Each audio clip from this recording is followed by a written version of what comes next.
Hello, I'm Zi Wei, and my groupmates are Jia Jie, Marggie, Janice, and Nuh, and our presentation title is Statistically Understanding Credit Risk.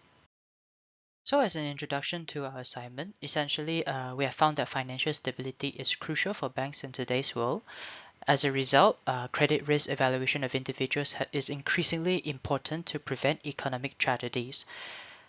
This is because neglecting credit risk assessment can have severe consequences for the economy, as seen in the global financial crisis of 2007 to 2008. As such, our purpose is to predict the likelihood of one's credit risk status.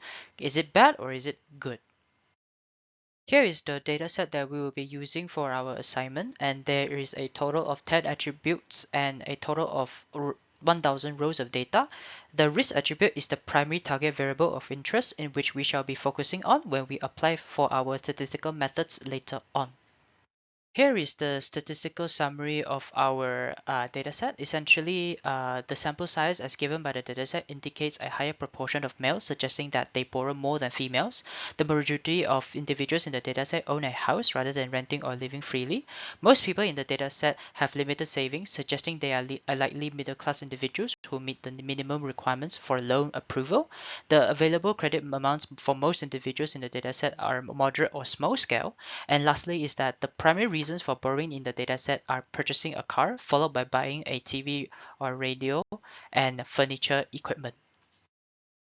Now that we've presented our statistical summary, here are the methods that we have chosen for our dataset. They are ANOVA, chi-square test, and binary linear regression.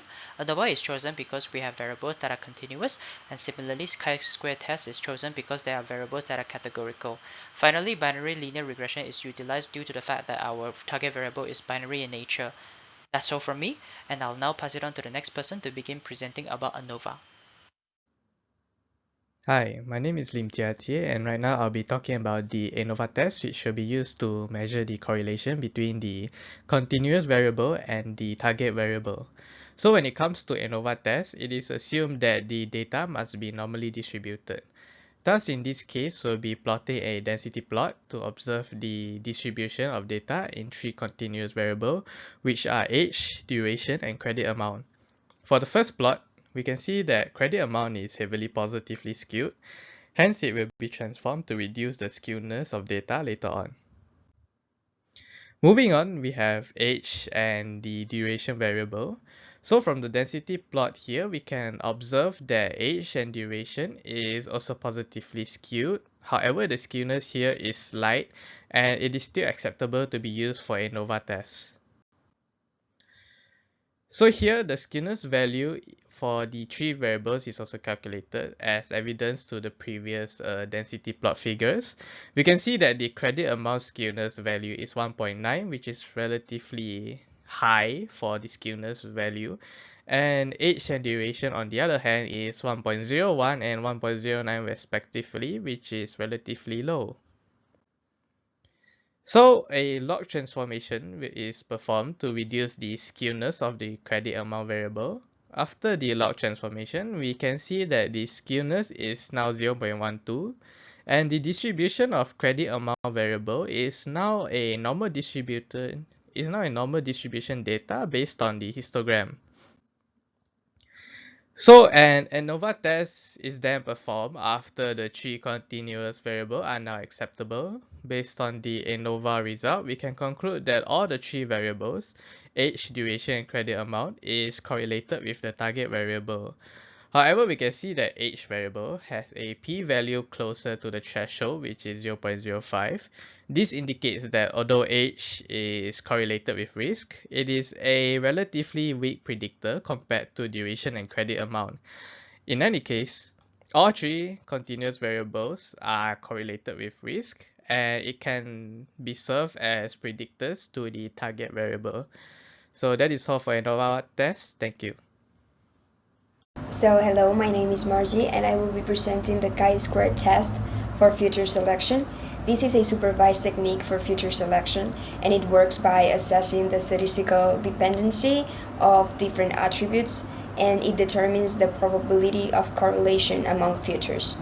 It is to be noted that this technique only works with non-negative futures and it has some criteria to be met, such as all variables must be categorical They all must be drawn independently, and they all must have a minimum count of 5.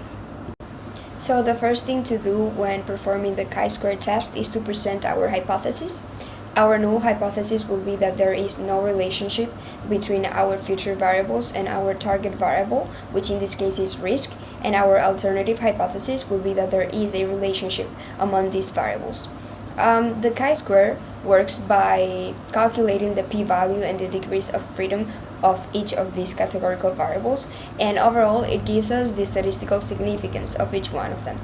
The p-value is defined as the area under the density curve of each categorical variable to the right, and our significance level in this case is 0.05.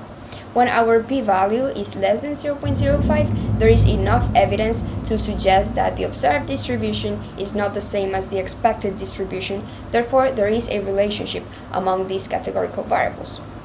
On the other hand, when our p-value is higher than 0.05, it indicates that there is no relationship among these attributes, so it's safe to exclude those when building our machine learning model. In this slide, we can see the results for our chi-square test, and in total we had 6 categorical variables. As I mentioned before, the chi-square test calculated the p-value of each one of these and excluded those that have a higher p-value than 0.05. In this instance, the attributes to consider when building our machine learning model will be housing, checking account, saving account, and sex, because these are the attributes with a p-value lower than 0.05. Hello, I'm Nuh Furber, and I will be going over our regression test. Regression is a supervised learning model that predicts the likelihood of a result based off of fed data, which is the correlated values. In order to know which variables we should be using, we first import a data model for regression using all features and then run it through a relational table.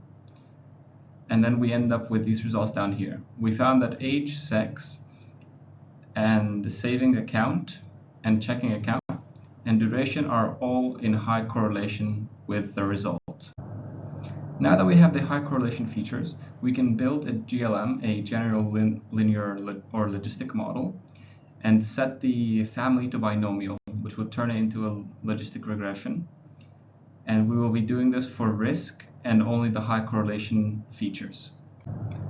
Now that the model is built, it is time to test the model. We did this by creating several data frames and then feeding these data frames into the model itself, after which it'll output the probability that the result is good risk. And in our testing, we discovered that it follows the trend within the dataset, making it accurate.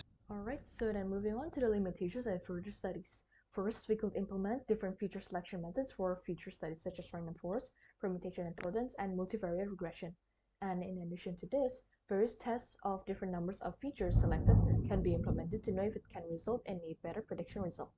And lastly, since there were no methods of balancing the dataset class of the risk between the good and bad, we can balance the trained dataset inside the pre-processing stage so that it can train the model better and see if it has a better result later on. Alright, so that inside our own conclusion, as we can see here, ANOVA has age, duration, and credit amount as the 3 features with the closest critical value to the target output risk. And for the chi-square, there are 4 features chosen in total with the p-value less than 0.05, and those being housing, checking accounts, saving accounts, and sex. And for the 4 chosen features from the previous tests are selected, and those are age, sex, checking account, and saving account. A data frame containing males, high saving, and moderate checking account, and the short duration. And there's also the other data frame, which contains the opposite values of the same features except for the age.